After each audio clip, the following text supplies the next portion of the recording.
शेतकरी मित्रांनो नमस्कार. टेक्नो फार्मिंग या यूट्यूब चॅनलवर तुमचं सर्वांचे स्वागत. आजच्या व्हिडिओमध्ये आपण बायर क्रॉप सायन्स कंपनीच्या फ्लोटिस या कीटकनाशकाविषयी माहिती बघणार आहोत. माहिती घेत असताना त्यातील घटक असेल, त्याचे मोड ऑफ ॲक्शन असेल, तसेच ते कोणकोणत्या किडींना नियंत्रित करते व त्याचे वापरण्याचे प्रमाण अशा सर्व माहितीवरती आज आपण चर्चा करणार आहोत. शेतकरी मित्रांनो, माहिती घेण्याआधी अजून जर तुम्ही आपल्या चॅनलला सबस्क्राईब केले नसेल तर सबस्क्राईब करा. शेतकरी मित्रांनो, बायर क्रॉप सायन्स ही जगभरात काम करणारी कृषी क्षेत्रातील एक अग्रेसर कंपनी आहे. तसेच त्यांचे प्रोडक्ट व क्वालिटी अतिशय दमदार आहे. तर आज आपण त्यांच्या फ्लोटिस या कीटकनाशकाविषयी संपूर्ण माहिती बघणार आहोत. तर व्हिडिओ हा शेवटपर्यंत पहा, म्हणजे तुम्हाला फ्लोटिस या कीटकनाशकाविषयी संपूर्ण माहितीही मिळेल. तर शेतकरी मित्रांनो, बायर कंपनीच्या फ्लोटिस या कीटकनाशकामध्ये आपल्याला कोणता घटक हा पाहायला मिळत असतो, तर यामध्ये बिप्रोफेन्झिन हे 25% SC म्हणजे सस्पेन्शन कॉन्सन्ट्रेट या फॉर्म्युलेशनमध्ये आपल्याला पाहायला मिळत असते.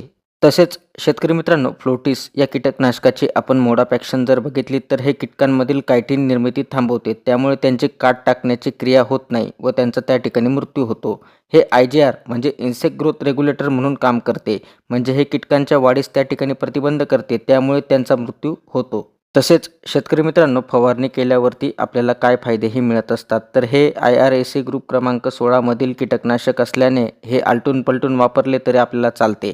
तसेच फवारणी केल्यावरती आपल्याला विविध प्रकारच्या रसशोषक किडींवरती त्या ठिकाणी दीर्घकाळ नियंत्रण मिळत असते. त्याच पद्धतीने शेतकरी मित्रांनो, याचा वापर आपण कोणकोणत्या पिकात करू शकतो, तर तांदूळ, कापूस, भाजीपाला व फळवर्गीय पिकामध्ये आपण फ्लोटिस या कीटकनाशकाचा वापर करू शकतो. त्याच पद्धतीने फ्लोटिस हे कीटकनाशक आपल्याला कोणकोणत्या प्रकारच्या किडींवरती नियंत्रण देत असते, तर आपल्या पिकातील तुडतुडे, पांढरी माशी, पिट्या डेकून, मावा, थ्रिप्स, कोळी अशा विविध प्रकारच्या रसशोषक किडींवरती आपल्याला चांगल्या पद्धतीने नियंत्रण देत असते.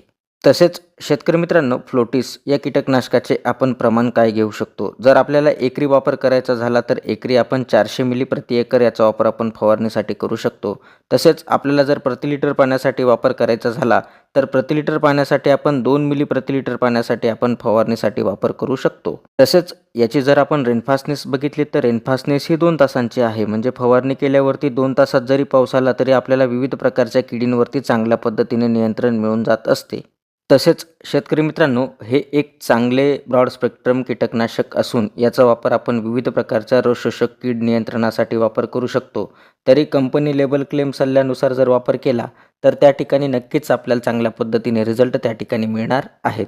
तर शेतकरी मित्रांनो, याचा जर कॉम्बिनेशनचा विचार केला तर आपण कुठल्याही प्रकारच्या बुरशीनाशकासोबत आपण कॉम्बिनेशन घेऊ शकतो. तर शेतकरी मित्रांनो, आज आपण बायर कंपनीच्या फ्लोटिस या कीटकनाशकाविषयी माहिती बघितली. तर ती माहिती तुम्हाला कशी वाटली आम्हाला कमेंटद्वारे नक्की कळवा. तसेच तुम्ही जर आपल्या चॅनलवरती नवीन असाल तर आपल्या चॅनलला सबस्क्राईब करून व्हिडिओला लाईक करा, शेअर करा. धन्यवाद.